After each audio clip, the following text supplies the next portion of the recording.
John Calvin on Psalm 81, verse 10. I am the Lord thy God, which brought thee out of the land of Egypt. Open thy mouth wide, and I will fill it. Open wide your mouth, and I will fill it. By the expression open wide, the prophet tacitly condemns the contracted views and desires which obstruct the exercise of his beneficence.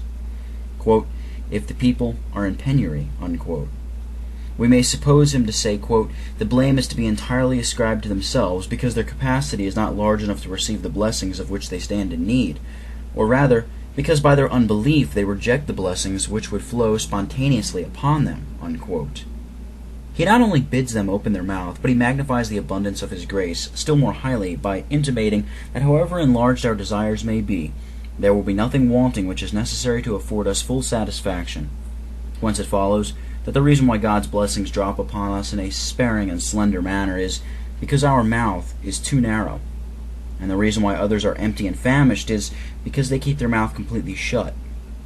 The majority of mankind, either from disgust or pride or madness, refuse all the blessings which are offered them from heaven. Others, although they do not altogether reject them, yet with difficulty take in only a few small drops, because their faith is so straitened as to prevent them from receiving an abundant supply. It is a very manifest proof of the depravity of mankind when they have no desire to know God in order that they may embrace Him, and when they are equally disinclined to rest satisfied with Him. He undoubtedly here requires to be worshipped by external service, but he sets no value upon the bare name of deity. For his majesty does not consist in 2 or 3 syllables.